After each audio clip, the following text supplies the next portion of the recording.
And we're back, everyone. Welcome to another episode. Now we're with Val again. Now I will show you how to style your hair.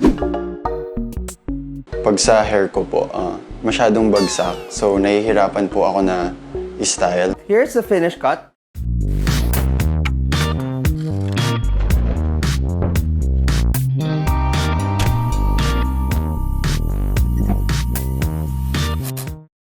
First is what product you're supposed to use and what on particular style.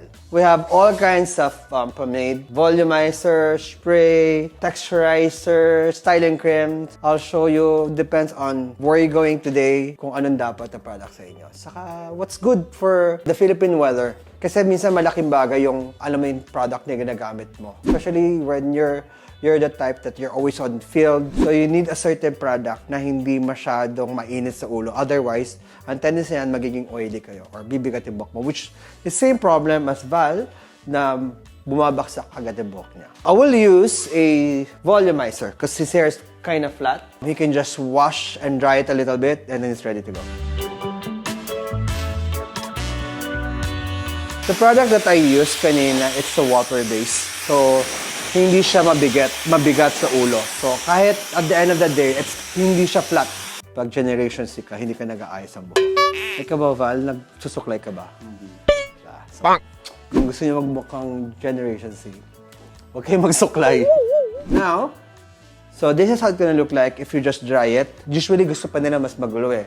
So, what you can do is crunch it. Will you wear it like this? Kasi, ngayon, mas uso ngayon yung messy. Diba? Okay.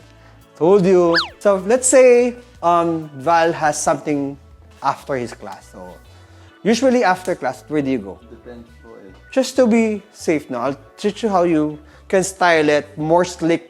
So, I would use a more lighter product. We have the gel pomade, we have the super hold gum, water-based pomade. Water-based is always the best for me. Kasi, alam niyo yung pag nag-shampoo ka, after your whole day, di ba may product na hirap tanggalin sa buhok. So, it's so important na water-based. Ikaw ba, ang ginagamit mo, oil-based o water-based? Oil-based. So, yun ang kailangan mo, correct. Change your product. Change to water-based. Okay, so we'll just use a water-based. How do you know how much amount of product you need to put on your hair? First is the feel. Kung gaano enough na yung sa tingin mo na kailangan ng buhok mo. So, I would start with an almond size. And then, from there, I will add more product. Okay, so what I do, the almond size, put it in my palm, rub it, and finger comb. When you put it in your hair, it's also kalat, hindi yung isang area lang. So, let's say Val is going to an event, like a more dressy. Wow. Usually, ang water-based, hindi siya ganun ka-stronghold. But if you feel like your hair needs to add more, then you can use probably a stronger product. Do not put it directly on your scalp. So, ang tendency niya, nagka-flat lalo. Not all the guys know how to blow their hair. First, apply the product, comb it in any part that you want to part your hair. Use a brush, a paddle brush, or a bend brush. If you want height, just scoop it up.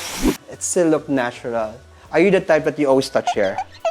So, importante yun eh. When you apply, you use the product, alam mo yung hindi over product na kahit hawakan mo, it still move around. When you have that problem na at the end of the day, you get oily scalp, the solution is a dry shampoo. You can buy it anywhere. You can buy it in your convenience store, grocery, supermarket. When you start feeling the oil scalp, get a dry shampoo, spray it. I would use a dry shampoo to remove some of the products that I applied earlier. Even girls, you should use a dry shampoo. Ang dami akong nakikitang girls na sometimes, alam mo yung parang nanggigitata. Parang greasy feeling. No, honestly, meron yung parang, wow, parang yung oil niya nagsimula sa anus, bumaba sa mukha, sa leeg. No, seriously, maraming ganon. So, use a dry shampoo.